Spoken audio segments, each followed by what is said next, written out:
नमस्कार दोस्तों, welcome to Sambhav education. This is Aryan Shukla. दोस्तों, आज की क्लास में हम हिस्ट्री के इंपॉर्टेंट क्वेश्चन डिस्कस करेंगे। ये टॉप के क्वेश्चन होंगे। कुछ ऐसे क्वेश्चन हैं जो बीएड प्रवेश परीक्षा में कई बार पूछे गए हैं। बीएड प्रवेश परीक्षा में जीके में हिस्ट्री का इंपॉर्टेंट रोल है। कन्फर्म में यहाँ से क्वेश्चन पूछे जाते हैं, तो उसी लेवल के क्वेश्चन होंगे। ऐसे भी क्वेश्चन हैं जो एग्जाम में कई बार पूछे गए हैं। क्लास को ध्यान से देखिएगा एंड क्लास के अंत में बताइएगा कि आपके कितने क्वेश्चन आज निकले। सबसे पहले आप लोग क्लास को लाइक करिए, अपने फ्रेंड ग्रुप सभी जगह शेयर कर दीजिएगा ताकि ज़्यादा से ज़्यादा लोग जुड़ सकें। और जो फ्रेंड इस चैनल पर नए हैं वो चैनल को सब्सक्राइब करेंगे, बेल आइकन को प्रेस कीजिएगा ताकि सभी नोटिफिकेशन आप तक पहुंच सकें। दोस्तों, आप लोग अपना स्कोर कमेंट बॉक्स में ज़रूर बताइए कि आपके कितने क्वेश्चन आज निकले। चलिए शुरू करते हैं आज की क्लास। क्वेश्चन नंबर फर्स्ट के लिए आंसर करिए। इंपॉर्टेंट क्वेश्चन है, एग्जाम में पूछा हुआ क्वेश्चन है। आपको बताना है चोल वंश के संस्थापक कौन थे। बताइएगा चोल वंश के संस्थापक कौन थे। बहुत अच्छे। पहले आप लोग ध्यान से ऑप्शन पढ़िए, उसके बाद ही आंसर करिएगा। आपके एग्जाम में इसी प्रकार के क्वेश्चन पूछे जाते हैं। ये तो क्वेश्चन आपके एग्जाम में पूछा हुआ क्वेश्चन है। आपको बताना है चोल वंश के संस्थापक कौन थे। Very good. इसका right answer option number C होगा, Vijayalaya. Yes, option number C correct answer है। दोस्तों, चोल वंश के संस्थापक विजयालय थे, इसलिए option number C correct answer होगा। अब अगर हम ऑप्शंस की बात करें, चंद्रगुप्त मौर्य ने मौर्य वंश की स्थापना की थी, श्रीगुप्त ने गुप्त वंश की स्थापना की थी। तो आप लोग इनके बारे में याद रखिएगा, यहाँ से आपके एग्जाम में क्वेश्चन पूछे जा सकते हैं। क्वेश्चन नंबर फर्स्ट का option number C correct answer है, चोल वंश के संस्थापक विजयालय हैं। आगे बढ़ते हैं। क्वेश्चन नंबर 2 के लिए आंसर करिएगा। यह भी इंपॉर्टेंट क्वेश्चन है। यह भी क्वेश्चन कई बार आपके एग्जाम में इसी प्रकार से पूछा गया है। आपको बताना है हम्पी किस साम्राज्य की राजधानी थी। बताइएगा हम्पी किस साम्राज्य की राजधानी थी। ऑप्शन नंबर ए बहमनी साम्राज्य, ऑप्शन नंबर बी विजयनगर साम्राज्य, ऑप्शन नंबर सी चालुक्य राजवंश या ऑप्शन नंबर डी चोल राजवंश। आंसर करिए क्वेश्चन नंबर 2 के लिए। आपको बताना है हम्पी किस साम्राज्य की राजधानी थी। Very good. इसका राइट आंसर ऑप्शन नंबर भी होगा, विजयनगर साम्राज्य की। यस, ऑप्शन नंबर भी करेक्ट आंसर है। दोस्तों, हम्पी विजयनगर साम्राज्य की राजधानी थी, इसलिए ऑप्शन नंबर भी करेक्ट आंसर होगा। एक क्वेश्चन और एग्जाम में पूछा जाता है कि हम्पी, ये तो दोस्तों विजयनगर साम्राज्य की राजधानी थी। विजयनगर साम्राज्य की स्थापना किसने की थी। तो याद रखिएगा हरिहर और बुक्का नामक 2 भाइयों ने दोस्तों विजयनगर साम्राज्य की स्थापना की थी। क्वेश्चन नंबर 2 का ऑप्शन नंबर भी करेक्ट आंसर होगा। आगे बढ़ते हैं। क्वेश्चन नंबर 3 के लिए आंसर करिए। अब आपको बताना है किस मुगल बादशाह को लंपट मूर कहा जाता है। आपको बताना है निम्न में से किस मुगल बादशाह को लंपट मूर कहा जाता है। ऑप्शन नंबर ए अकबर को, ऑप्शन नंबर बी हुमायूं को, option number C Jahandar Shah को या ऑप्शन नंबर डी शाहजहां को। आपको बताना है किस मुगल बादशाह को लंपट मूर कहा जाता है। इसका right answer option number C होगा, जहांदार शाह को। Yes, option number C correct answer है। दोस्तों, जहांदार शाह को लंपट मूर कहा जाता है। आगे बढ़ते हैं। क्वेश्चन नंबर 4 के लिए आंसर करिए। यह भी इंपॉर्टेंट क्वेश्चन है। यह भी क्वेश्चन आपके एग्जाम में कई बार इसी प्रकार से पूछा गया है। अब आपको बताना है मौर्य वंश का अंतिम सम्राट कौन था। बताइएगा मौर्य वंश का अंतिम सम्राट कौन था। Good. Option number A Chandragupta Maurya, option number B Ashoka, option number C Priyadrath या ऑप्शन नंबर डी शिशुनाग। आपको बताना है मौर्य वंश का अंतिम सम्राट कौन था। इसका right answer option number C होगा, Priyadrath. Yes, option number C correct answer है। प्रियद्रथ मौर्य वंश का अंतिम सम्राट था, इसलिए option number C correct answer होगा। अब दोस्तों, अगर आपसे पूछा जाए कि मौर्य वंश की स्थापना किसने की थी, तो याद रखिएगा चंद्रगुप्त मौर्य ने मौर्य वंश की स्थापना की थी। चंद्रगुप्त मौर्य के गुरु थे दोस्तों चाणक्य। चाणक्य को विष्णुगुप्त और कौटिल्य के नाम से भी जाना जाता है। एक क्वेश्चन और एग्जाम में पूछा जाता है कि अर्थशास्त्र नामक ग्रंथ की रचना किसने की थी। तो याद रखिएगा चाणक्य ने। क्वेश्चन नंबर 4 का option number C correct answer है, मौर्य वंश का अंतिम सम्राट प्रियद्रथ था। आगे बढ़ते हैं। क्वेश्चन नंबर 5 के लिए आंसर करिए। क्वेश्चन है निम्न में से किस स्थान पर सिकंदर की मृत्यु हुई। आपको बताना है सिकंदर की मृत्यु कहाँ पर हुई थी। चलिए क्वेश्चन नंबर 5 के लिए आंसर करिएगा। दोस्तों, आज की क्लास में हम हिस्ट्री के इंपॉर्टेंट क्वेश्चन डिस्कस करेंगे। ये सभी टॉप के क्वेश्चन होंगे। इनमें से कुछ ऐसे क्वेश्चन भी हैं जो आपके एग्जाम में कई बार इसी प्रकार से पूछे गए हैं, तो आप लोग ध्यान से क्लास को देखिएगा। इसका राइट आंसर क्या होगा। आपको बताना है निम्न में से किस स्थान पर सिकंदर की मृत्यु हुई थी। इसका right answer option number C होगा बेबीलोन में। Yes, option number C correct answer है दोस्तों। बेबीलोन में सिकंदर की मृत्यु हुई थी, इसलिए option number C correct answer होगा। क्वेश्चन नंबर 5 का option number C correct answer है। आगे बढ़ते हैं। क्वेश्चन नंबर 6 के लिए आंसर करिए। यह भी अच्छा क्वेश्चन है। आपको बताना है उज्जैन का प्राचीन नाम क्या है। बताइएगा उज्जैन का प्राचीन नाम क्या है। उज्जैन मध्य प्रदेश का शहर है। उज्जैन क्षिप्रा या शिप्रा नदी के किनारे बसा है।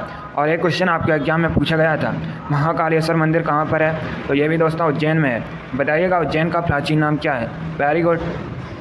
इसका right answer option number C होगा Avantika. Yes, option number C correct answer है दोस्तों।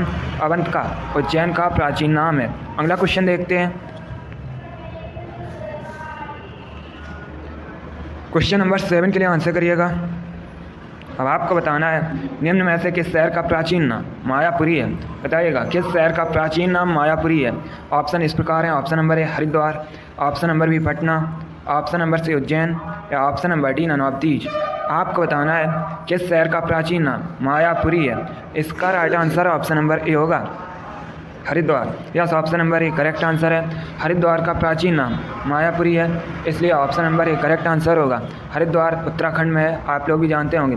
एक क्वेश्चन पूछ लेते हैं कि हरिद्वार किस नदी के किनारे बसा है, तो याद रखिएगा गंगा नदी के किनारे। अब अगर हम ऑप्शंस की बात करें, पटना ये दोस्तों वर्तमान में बिहार की राजधानी है। पटना भी गंगा नदी के किनारे बसा है। और एक क्वेश्चन पूछा जाता है पटना का प्राचीन नाम क्या है, तो याद रखिएगा पटना का प्राचीन नाम पाटलिपुत्र है। ऑप्शन नंबर सी की अगर हम बात करें उज्जैन, तो अभी मैंने आपको बताया था उज्जैन का प्राचीन नाम अवंतिका है। उज्जैन मध्य प्रदेश का शहर है और ये क्षिप्रा या शिप्रा नदी के किनारे बसा है। आगे बढ़ते हैं। क्वेश्चन नंबर 8 के लिए आंसर करिए। अब आपको बताना है लोधी वंश की स्थापना किसने की थी। बताइएगा लोधी वंश की स्थापना किसने की थी। Option number A Bahlol Lodi, option number B Sikandar Lodi, option number C Ibrahim Lodi या ऑप्शन नंबर डी ननौतीज, इनमें से कोई नहीं। आपको बताना है लोधी वंश की स्थापना किसने की थी। इसका राइट आंसर होगा option number A Bahlol Lodhi. Yes, option number A correct answer है दोस्तों। लोधी वंश की स्थापना बहलोल लोधी ने की थी, इसलिए option number A correct answer होगा। अब यहाँ पर आपसे क्वेश्चन और पूछ सकते हैं कि लोधी वंश का अंतिम शासक कौन था, तो याद रखिएगा इब्राहिम लोधी लोधी वंश का अंतिम शासक था। अगला क्वेश्चन देखते हैं। क्वेश्चन नंबर 9 के लिए आंसर करिएगा। आपको बताना है किसे ईरान का नेपोलियन कहा जाता है। बताइएगा ईरान का नेपोलियन किसे कहा जाता है। जिसने अभी लाइक नहीं किया एक बार लाइक करिए, अपने फ्रेंड ग्रुप सभी जगह शेयर कर दीजिएगा ताकि ज़्यादा से ज़्यादा लोग जुड़ सकें। और जो फ्रेंड इस चैनल पर नए हैं वो चैनल को सब्सक्राइब करेंगे, बेल आइकन को प्रेस कीजिए ताकि सभी नोटिफिकेशन आप तक पहुंच सकें। डेली आपकी क्लास होती है स्पेशल आपके एग्जाम के लिए, तो आप लोग डेली क्लास को ज्वाइन कीजिएगा। आपको बताना है किसे ईरान का नेपोलियन कहा जाता है। Right answer option number A होगा नादिर शाह को। Yes, option number A correct answer है दोस्तों। नादिर शाह को ईरान का नेपोलियन कहा जाता है, इसलिए option number A correct answer होगा। अब आपसे एग्जाम में पूछ सकते हैं कि भारत का नेपोलियन किसे कहते हैं, तो समुद्रगुप्त को दोस्तों भारत का नेपोलियन कहा जाता है। आगे बढ़ते हैं। क्वेश्चन नंबर 10 के लिए आंसर करिएगा। आपको बताना है रानी लक्ष्मीबाई का मूल नाम क्या था। बताइएगा रानी लक्ष्मीबाई का मूल नाम क्या था। रानी लक्ष्मीबाई इन्होंने दोस्तों 1857 की क्रांति में महत्वपूर्ण भूमिका निभाई थी। एक क्वेश्चन आपके एग्जाम में पूछ लेते हैं कि रानी लक्ष्मीबाई का समाधि स्थल कहाँ पर स्थित है, तो ये दोस्तों मध्य प्रदेश के ग्वालियर में स्थित है। अब बताइएगा रानी लक्ष्मीबाई का मूल नाम क्या था। Right answer option number B होगा Manikarnika. Yes, option number B correct answer है दोस्तों। रानी लक्ष्मीबाई का मूल नाम मणिकर्णिका था। और अगर आपसे पूछा जाए रानी लक्ष्मीबाई के बचपन का नाम क्या था, तो रानी लक्ष्मीबाई के बचपन का नाम मनु था। चलिए क्वेश्चन नंबर 10 का option number B correct answer होगा। आगे बढ़ते हैं। क्वेश्चन नंबर 11 के लिए आंसर करिएगा। आपको बताना है बंगाल विभाजन किस वायसराय के समय में हुआ था। पहली बात तो आप लोग याद रखिएगा बंगाल विभाजन कब हुआ था। 1905 में हुआ था, 1905 में हुआ था। अब बताइएगा किस वायसराय के समय में हुआ था। चलिए क्वेश्चन नंबर 11 के लिए आंसर करिएगा। यह भी इंपॉर्टेंट क्वेश्चन है, यह भी क्वेश्चन आपके एग्जाम में पूछा हुआ क्वेश्चन है। गुड। इसका right answer option number C होगा Lord Curzon. Yes, option number C correct answer है। बंगाल विभाजन लॉर्ड कर्जन के समय में हुआ था, इसलिए option number C correct answer होगा। कब हुआ था? 1905 में। आगे बढ़ते हैं। क्वेश्चन नंबर 12 के लिए आंसर करिएगा।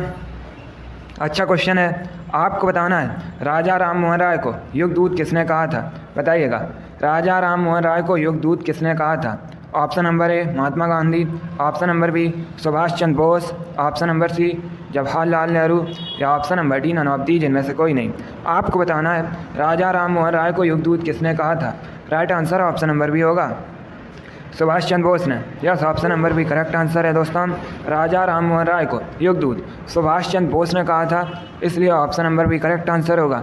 अब देखिए, अगर दोस्तों हम राजा राम मोहन राय की बात करें, इन्होंने ब्रह्म समाज की स्थापना की थी। कहाँ पर की थी? तो ये दोस्तों कोलकाता में की थी। एक क्वेश्चन और एग्जाम में पूछा जाता है, राजा राम मोहन राय ने ब्रह्म समाज की स्थापना कब की थी? तो याद रखिएगा 1828 में। अब दोस्तों अगर हम सुभाष चंद्र बोस की बात करें, सुभाष चंद्र बोस, वैसे आपके एग्जाम में क्वेश्चन पूछा गया था कि फॉरवर्ड ब्लॉक की स्थापना किसने की थी, तो याद रखिएगा सुभाष चंद्र बोस ने। और कब की थी? तो ये की थी दोस्तों 1939 में। इतना आप लोग याद रखिएगा, एग्जाम में पूछे जा सकते हैं यहाँ से क्वेश्चन। क्वेश्चन नंबर 12 का ऑप्शन नंबर भी करेक्ट आंसर होगा। आगे बढ़ते हैं, क्वेश्चन नंबर 13 के लिए आंसर करिए। अब आपको बताना है निम्न में से किसे मिनी हड़प्पा के नाम से जाना जाता है, बताइएगा। किसे मिनी हड़प्पा के नाम से जाना जाता है? ऑप्शन नंबर ए मोहनजोदड़ो को, ऑप्शन नंबर बी कालीबंगन को, ऑप्शन नंबर सी लोथल को या ऑप्शन नंबर डी रंगपुर को। आपको बताना है किसे मिनी हड़प्पा के नाम से जाना जाता है। चलिए क्वेश्चन नंबर 13 के लिए आंसर करिएगा। अच्छा क्वेश्चन है, थोड़ा सा कठिन है, बट आप लोग आंसर दीजिए। गुड। आपको बताना है किसे मिनी हड़प्पा के नाम से जाना जाता है। Right answer option number C होगा, लोथल को। Yes, option number C correct answer है दोस्तों, लोथल। इसे मिनी हड़प्पा के नाम से भी जानते हैं। आगे बढ़ते हैं, क्वेश्चन नंबर 14 के लिए आंसर करिएगा। अच्छा क्वेश्चन है, सभी लोग आंसर करिए क्वेश्चन नंबर 14 के लिए। क्वेश्चन है दोस्तों, गांधी इरविन समझौता किस सन में हुआ था? चलिए बताइएगा, गांधी इरविन समझौता ये किस सन में हुआ था? एक क्वेश्चन पूछ लेते हैं, गांधी इरविन समझौता इसे और किस नाम से जाना जाता है? तो याद रखिएगा दोस्तों, दिल्ली समझौता के नाम से भी गांधी इरविन समझौता को जाना जाता है। अब आपको बताना है गांधी इरविन समझौता ये किस सन में हुआ था। चलिए बताइएगा क्वेश्चन नंबर 14 का answer. Very good. Right answer option number भी होगा 1931 में। यस, ऑप्शन नंबर भी करेक्ट आंसर है दोस्तों। गांधी इरविन समझौता ये 1931 में हुआ था, इसलिए ऑप्शन नंबर भी करेक्ट आंसर होगा। चलिए क्वेश्चन नंबर 14 का ऑप्शन नंबर भी करेक्ट आंसर होगा। अगला क्वेश्चन देखते हैं, क्वेश्चन नंबर 15 के लिए आंसर करिए। आपको बताना है आमेर का किला कहाँ स्थित है। चलिए क्वेश्चन नंबर 15 के लिए आंसर करिएगा। ऑप्शन नंबर ए राजस्थान में, ऑप्शन नंबर बी गुजरात में, ऑप्शन नंबर सी हिमाचल प्रदेश में या option number D Madhya Pradesh में। आपको बताना है आमेर फोर्ट ये कहाँ पर स्थित है। क्वेश्चन नंबर 15 के लिए आंसर करिएगा। Good. Right answer option number A होगा, राजस्थान में। Yes, option number A correct answer है दोस्तों। आमेर का किला राजस्थान में स्थित है, इसलिए option number A correct answer होगा। क्षेत्रफल की दृष्टि से भारत का सबसे बड़ा राज्य राजस्थान है। राजस्थान की राजधानी जयपुर है। जयपुर को भारत में पिंक सिटी के नाम से भी जाना जाता है। क्वेश्चन नंबर 15 का option number A correct answer होगा। आगे बढ़ते हैं, क्वेश्चन नंबर 16 के लिए आंसर करिएगा। अब आपको बताना है हुमायूं का मकबरा कहाँ स्थित है, बताइएगा। हुमायूं मकबरा कहाँ स्थित है? ऑप्शन नंबर ए हैदराबाद में, ऑप्शन नंबर बी मुंबई में, option number C New Delhi में, ऑप्शन नंबर डी कोलकाता में। आपको बताना है हुमायूं का मकबरा कहाँ स्थित है। Good. Right answer option number C होगा, न्यू दिल्ली में। Yes, option number C correct answer है दोस्तों। हुमायूं का मकबरा न्यू दिल्ली में स्थित है। आगे बढ़ते हैं, क्वेश्चन नंबर 17 के लिए आंसर करिए। क्वेश्चन है मराठा साम्राज्य में संभाजी कौन थे, बताइएगा। मराठा साम्राज्य में संभाजी कौन थे? ऑप्शन दिए गए हैं। ऑप्शन नंबर ए शिवाजी के भाई, ऑप्शन नंबर बी शिवाजी के दामाद, ऑप्शन नंबर सी शिवाजी के पुत्र या ऑप्शन नंबर डी शिवाजी के सेना प्रमुख। आपको बताना है मराठा साम्राज्य में संभाजी कौन थे। Right answer option number C होगा, शिवाजी के पुत्र। अगला क्वेश्चन देखते हैं, क्वेश्चन नंबर 18 के लिए आंसर करिए। क्वेश्चन है दोस्तों, नागानंद की रचना आपको बताना है किस शासक द्वारा की गई थी, बताइएगा। नागानंद की रचना किस शासक द्वारा की गई थी? ऑप्शंस दिए गए हैं, आप लोग ध्यान से ऑप्शन पढ़ सकते हैं और उसके बाद ही आंसर करिएगा। Very good. Right answer option number B होगा, हर्षवर्धन द्वारा। Yes, option number B correct answer है दोस्तों। नागानंद की रचना हर्षवर्धन द्वारा की गई थी, इसलिए ऑप्शन नंबर भी करेक्ट आंसर होगा। अब देखिए, अगर आपसे एग्जाम में पूछा जाए प्रियदर्शिका की रचना किसने की, तो याद रखिएगा नागानंद, प्रियदर्शिका और दोस्तों रत्नावली, इन सभी की रचना हर्षवर्धन ने की है। तो आप लोग इनके बारे में याद रखिएगा। आगे बढ़ते हैं, क्वेश्चन नंबर 19 के लिए आंसर करिए। आपको बताना है दंती दुर्ग किस वंश का संस्थापक थे, बताइएगा दंती दुर्ग ने किस वंश की स्थापना की है। चलिए क्वेश्चन नंबर 20 के लिए आंसर करिएगा। इसका right answer option number C होगा, राष्ट्रकूट वंश की। Yes, option number C correct answer होगा। चलिए अगला क्वेश्चन देखते हैं। आज का लास्ट क्वेश्चन आपके सामने है, क्वेश्चन नंबर 20 है, इंपॉर्टेंट क्वेश्चन है। आपको बताना है मंगल पांडे को फांसी कब दी गई थी, बताइएगा मंगल पांडे को फांसी कब दी गई थी। मंगल पांडे, इन्होंने दोस्तों 1857 की क्रांति में महत्वपूर्ण भूमिका निभाई थी, आप लोग भी जानते होंगे। अब बताइएगा इनको फांसी कब दी गई थी। Right answer option number C होगा, 8 अप्रैल 1857 में। Yes, option number C correct answer होगा। वेरी गुड, बहुत अच्छे दोस्तों, गुड। चलिए दोस्तों, आज की क्लास में हमने हिस्ट्री के इंपॉर्टेंट क्वेश्चन डिस्कस किए with extra fact. I hope आप सभी को ये क्वेश्चन समझ आए होंगे। आपके एग्जाम में इसी प्रकार के क्वेश्चन पूछे जाते हैं। कुछ इसमें ऐसे क्वेश्चन भी थे जो आपके एग्जाम में कई बार पूछे गए हैं। तो क्लास को आप लोग लाइक कर दीजिएगा, शेयर कर दीजिए, और जो फ्रेंड इस चैनल पर नए हैं वो चैनल को सब्सक्राइब करेंगे, बेल आइकन को प्रेस कीजिए ताकि सभी नोटिफिकेशन आप तक पहुंच सकें। डेली आपकी स्पेशल एग्जाम के लिए क्लास होती है, तो आप लोग डेली क्लास को ज्वाइन कीजिएगा। आप लोग अपना स्कोर कमेंट बॉक्स में ज़रूर बताइए कि आपके कितने क्वेश्चन राइट निकले। इसी के साथ मैं आपको मिलूंगा अगली क्लास में। Thank you guys, thank you for watching, God bless you all.